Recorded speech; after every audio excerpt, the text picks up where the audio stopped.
And so the banned matchups, the interesting thing here is that we actually don't have full information on who's banned what, which is a little bit frustrating because the Reno Mage versus Rogue matchup has been banned by one of these players. Again, we're playing strike format, so each player gets to ban 2 particular matchups that cannot happen. So my Rogue versus your Mage, etc. But we were talking at some length in the previous series about who we felt was favored in that matchup and how opinions differ.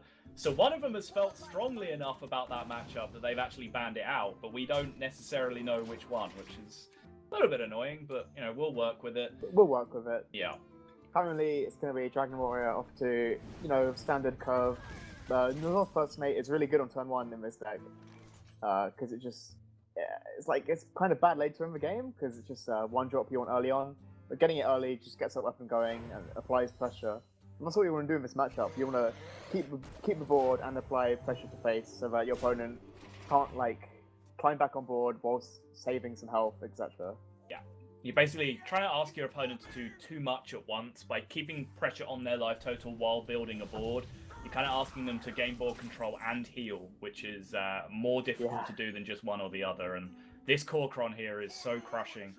SilverName going for the Doomsayer. Powder on the previous turn did go for the coin 4 play, which usually would signal means you have another 4 into 4. Yeah. So, it could have been double Twilight Guardian, but just purely on probability, it's twice as likely to be the Corcron because there'd be 2 of them left. So, kind of interesting that SilverName went with that, but he did just really have the 2 mana free to generate it anyway. So, no great harm in just seeing if it did stick, I guess.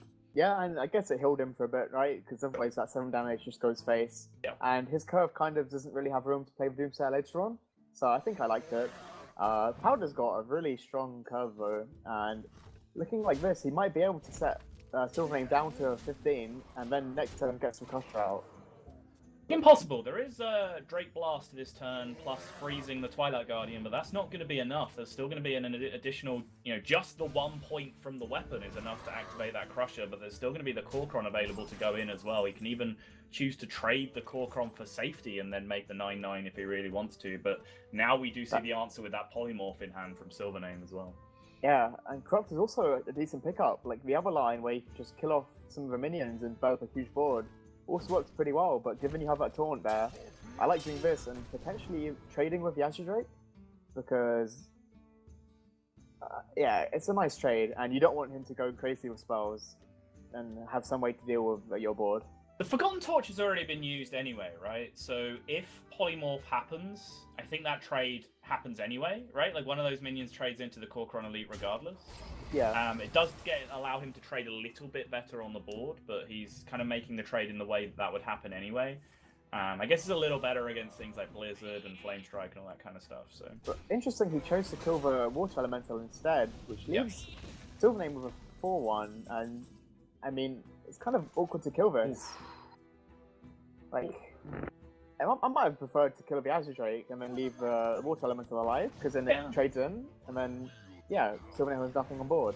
I think I favour that a bit more as well, and I actually really liked the kind of board control you play that you suggested with the Blackwing Corruptor and the Buccaneer, and just holding on to the weapon to keep the buff. But he went with that line, and he is just kind of power curving to Ragnaros, and this is the way that you pretty much beat any control deck with Dragon Warrior. Is you hit a curve, you end up in a situation where you can threaten lethal with Rag later on, and we're seeing from Powder here exactly the same situation we saw previously, where he's not dropping Rag on curve. He wants Rag to threaten lethal when it comes down. So consistent in the way that he's playing out this card in his deck. Yep. So SilverName has got Kazakist in hand, and the 4 damage AoE will be pretty huge here, because it means Powder will not be able to get Rag lethal.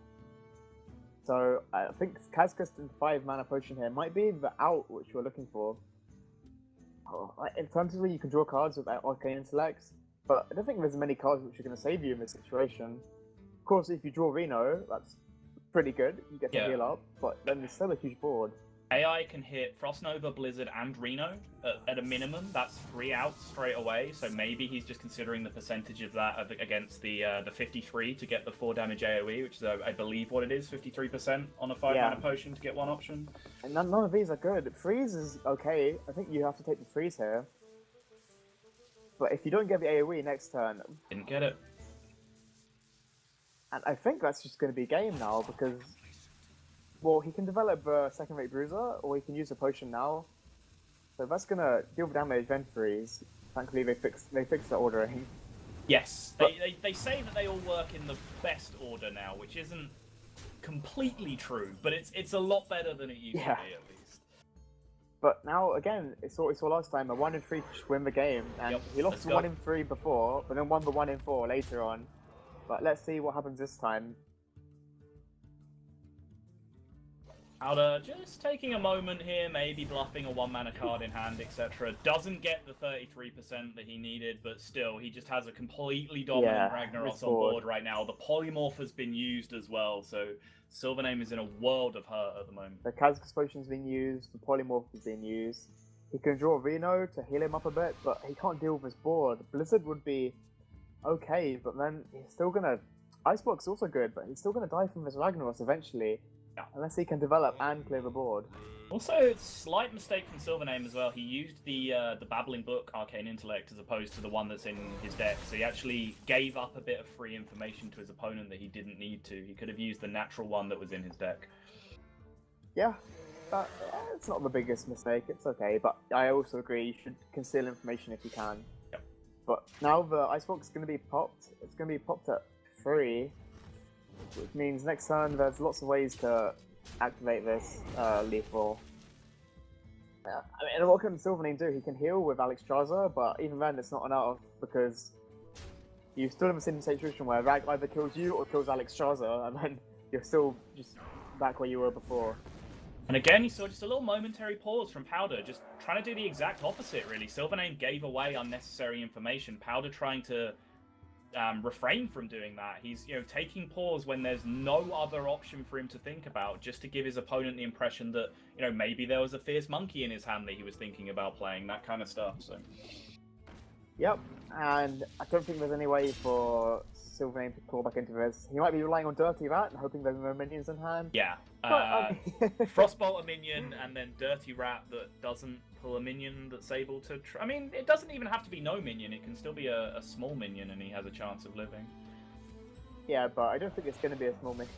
Yeah, well, I mean, we know it's definitely not going to be a small minion. So the Forbidden Flame play actually gives him at least a guaranteed chance of staying alive. But not that anymore. Blackwing Corruptor is going to end it.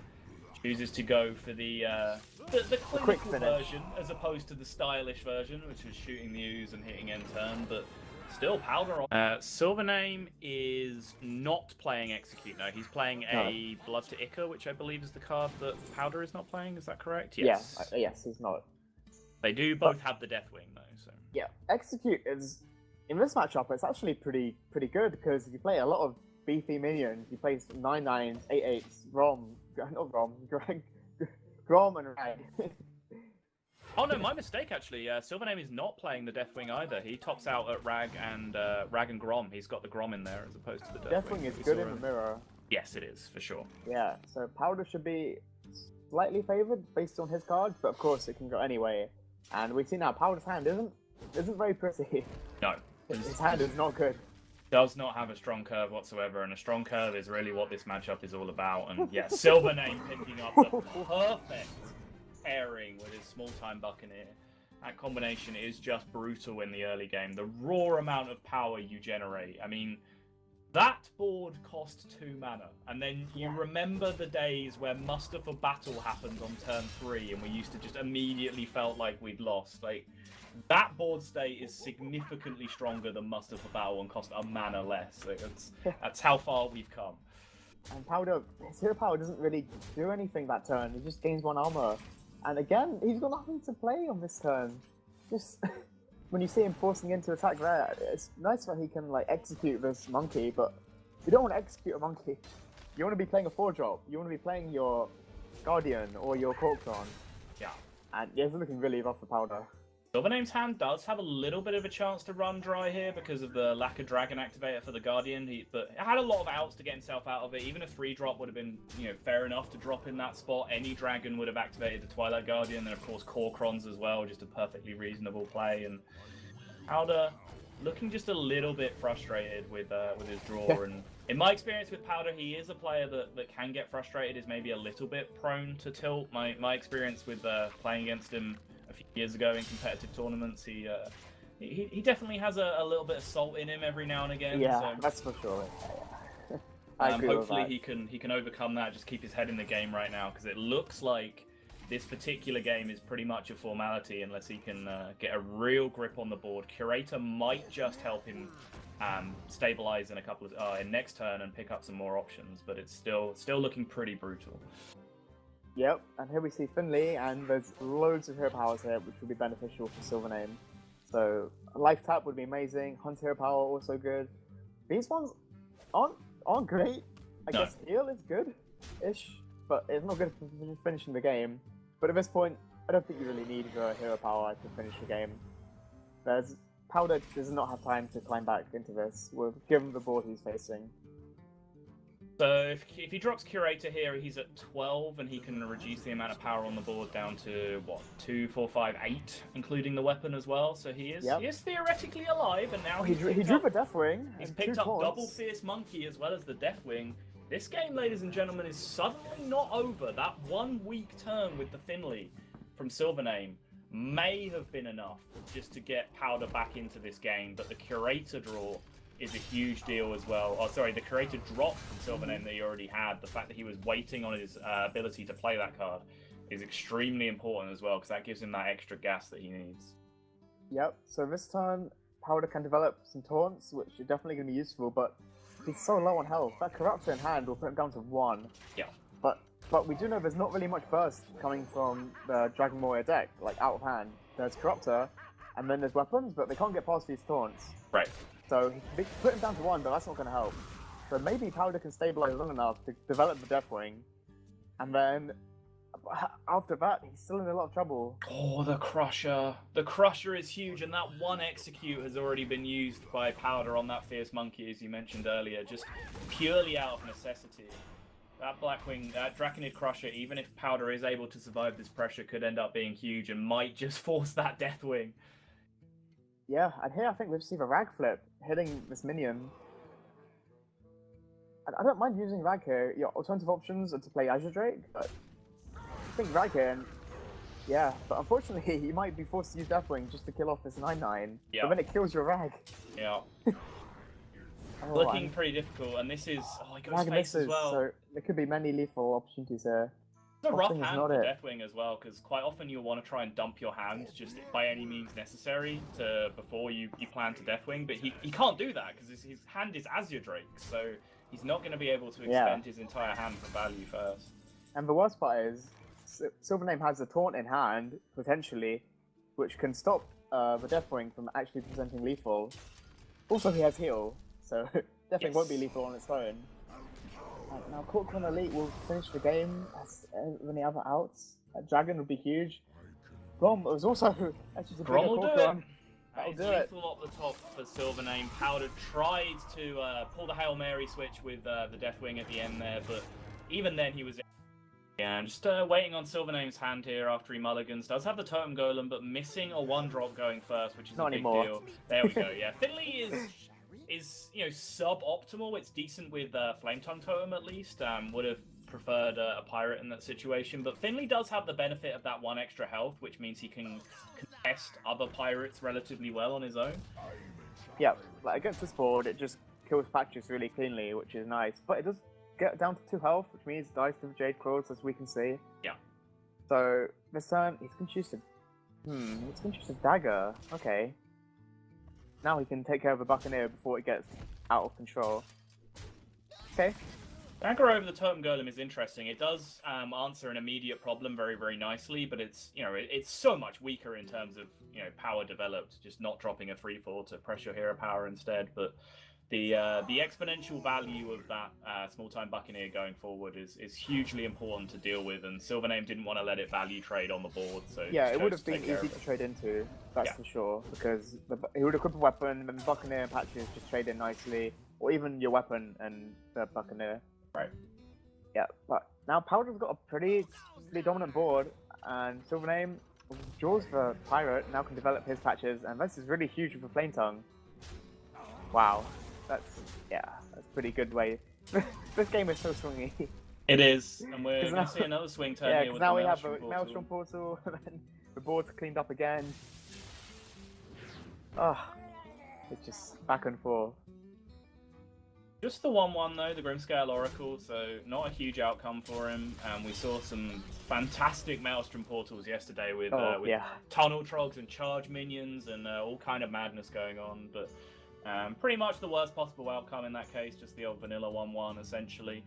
No real chance of a Murloc buff in this situation, especially now one of the Finleys is gone. But this hero power is actually doing quite a lot of work, because if you didn't get the Rogue hero power, Powder would have a lot more minions on board. It's dealt 3 damage now, killing 3 minions almost. Powder draws the South Sea Deckhand, which is not very useful without a weapon in hand. And Lava Bursting at Totem Golem never feels good, but neither does playing Feral Spirits, because it just kind of gets eaten up. Pretty rough turn for Powder here. And either way, I mean, he's forced to make some kind of commitment to the board this turn, whether it's clearing or developing with the Lava Burst or Feral Spirits, and either option then gets in the way of his Drake next turn, which is just one of the most powerful plays that he can make on turn 5. So either way, this turn is going to come out in a suboptimal fashion. Yeah, and that deckhand is really useful here, allowing him to clear the other Feral Spirit, and then develop his own Feral Spirit to protect the Totem Golem. So, looking pretty good for SilverName right now. Let's see what Powder can draw on this turn, if he can come back into this game. And it's another deckhand, which without a weapon is pretty bad. Yeah, you saw in very sharp focus there the difference in power level between South Sea Deckhand when you have a weapon equipped and when you don't. SilverName just able to get immediate value out of it because him having the Rogue hero power, and Powder on the other hand just drawing vanilla 1-mana 2/1s, which are pretty awful cards in any situation and doubly catastrophic where he's already behind. Doesn't even play it because he knows it just gets value traded easily or even just killed by the weapon. Oh baby. And there's the 7/7 from SilverName. So, yeah. Does mean yet again that he can't play the Ire next turn because of the double overload yet again, but I mean, who really cares at this point, right? Like, you just played a 7/7. Yep. Powder does get the Spirit Claws, so he can clean up one of the Feral Spirits, but the 7/7, there's no easy way to deal with it now. But having weapons is really important for next turn too. Now the South Sea Deckhand can actually be activated, but here's another 7/7. If one wasn't enough. Yeah. This has Powder been pretty strong from SilverName, but he's earned this level of dominance because his decision in the early game sequencing, first off, to take a very fringe hero power in Rogue, which is not typically one of the optimal choices that you look for. So he recognized that was a good situation for him in the first place. And then secondly, his sequencing in the early game, we went Finley and then chose to hero power on turn 2, even though he had much more powerful plays available to him. And then he held on to the Flame Tongue in order to get extra value when he drew a Pirate, and then the Flame Tongue turn with the patches that he summoned was actually huge as well. So even though it looked like this game was incredibly straightforward for SilverName, he's actually earned that right by how incredibly well he sequenced his early game plays. Yeah, and I don't know, 7/7 into 7/7 into Ire. It's pretty rough for Powder. He does draw his own Ire, he just plays his own Ire, but I think at this point, pretty much knocked out of the game. South Sea Deckhand, is that going to be lethal? That is lethal, yeah. 12 +2/+2, 2 from the weapon, 2 from the deckhand. That is exactly 16 being pushed. So SilverName takes one of the faster aggro mirrors down, honestly, as I was explaining in the previous series, it often in this matchup, in my experience, and when you draw patches... Yeah, especially when you draw patches. Patches in Warrior is the worst kind of patches as well. Like Rogue and Shaman, they can actually, play some tricks with patches in hand, with Flame Tongues and Cold Bloods and so on. But, with Warrior, you really genuinely are just playing with one less card in your hand than everyone else. Look at this from Powder. He's like, I'm going in now. Yeah. And, now there's a 6/6 Edwin, and what can you do? He's going to Blood Icarus, but... Yeah, you can have patches into it as well. Is he going to directly take the trade now to soften it up for Coin Corcoran? He is, it's looking that way. No, this makes sense because it sets it up nicely. But now Powder needs to decide if he's going to use the Cold Blood here. think, based on the play your opponent made on the previous turn, I don't like this. No, I think don't like this either. Based on the trade your opponent made and the fact that he still has coin available to him, I think you've just wasted a Cold Blood in that situation. You have Leroy in hand already. That Cold Blood is going to land for that 4. And it has potential further upside by being paired with a Conceal later on or being cycled off an Auctioneer later on. I think you can make a pretty hard read at that point that Coin Corcoran is coming. I really don't like that Fan of Night. That Cold Blood from Powder in that There's situation. some Conceal as well, so might be able to find use later. But yeah, I also agree. If he maybe put it down to 3 health, then you can consider, because he might be setting up for using War Axe to take it out. Yeah. But I mean, yeah, Coin Corcoran is such an easy answer to that. And now Powder's going to draw patches. Imagine if this turn, if he played Cold Blood on the patches and concealed it, like, yeah, SilverName would be in a really rough spot. Very true. He's still not in a great spot, but Powder could have, like, snatched this game straight away. This Works will come down to take care of the Buccaneer, and now the Frothing might start getting out of control. And although SilverName's kind of low, he has Armor Up versus Hero Power. Yep. He has a lot of taunts in his deck as well, and Powder's hand isn't doing anything. Yeah, it feels like Powder has now fallen back. I was just about to say he needs an Auctioneer or a Questing as some sort of backup plan in this situation. He can go Leroy Conceal at some point if he wants to, maybe even right now, but that leaves him short of damage as well. It would leave him on kind of Eviscerate top deck kind of thing to end the game. But he needs to find some sort of alternate plan right now, because honestly, I think he has just made himself a little bit of a mess in this situation by using that Cold Blood a little bit too liberally on that Edwin. Yeah. I mean, he is putting his out now on the second Cold Blood or an Eviscerate, as long as SilverName does not draw a taunt. And looks like he draws a Corruptor, so that's not going to be it. So Powder could just take the game right now, but if he can't, he's kind of in trouble, because Leroy might be forced to trade into the Frothing. I'm not sure about this line of play either, because he chose to forego any kind of development that turn, as we just wait to see if Powder picks up lethal here. He doesn't, but yeah, he forewent any kind of development that turn just to gain the 2 extra life. Yeah. Is 2 and 4 not the same thing in that situation? I think they are the same in this situation. Wouldn't you rather just have the extra minion in play? Yeah, I agree. And now getting to start with this is pretty huge, because it just takes 8 damage off board. And yeah, I agree. I mean, 2 and 4 in Rogue are basically the same. There's like SI Agent, but no one's playing that anymore. Good point. Let's just double check real quick that Powder is not playing SI in his list. No, he isn't. So he's not. So it's, yeah, I mean, I think it's the same. And now Powder picks up a Conceal. So this is still pretty good for Powder, but there's the taunt in hand for SilverName. Yep. The extra time, that 1 extra turn now has found SilverName a route to pick up that taunt. The Conceal comes down, so he's not going to be able to play the big pressure play with the Draconid Crusher. He's going to have to taunt up here to try and wall out some of the damage. he could have believed. He could have just slammed the rag. Sometimes you just got to be a dreamer, but yeah, I agree with this play. The sap gets picked up though. Huge, but it's not quite enough. And I think Powder here is just going to fall short. Yeah, so close, but it's so far. 1 damage off, but yeah, I think that will be the only way he can win this now. He can top deck Eviscerate, but he can't combo it. Right.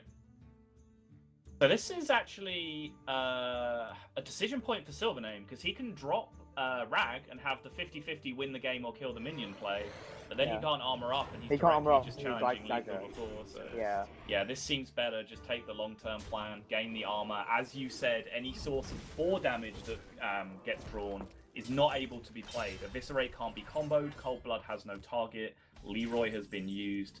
So Powder would have needed Drake into Eviscerate exactly that turn to end the game. That would have been it. Or Fan of Knives? Second Fan of Knives, maybe? Yeah, very true. Yeah. But that's going to be SilverName closing up the game. So SilverName will win the series, and he'll be the first player to advance out of Group B. I'm sure the Russian chat will be very happy about that. Sure they will. And can I just yet again just shout out to how insanely fast all these players in Group B are playing. These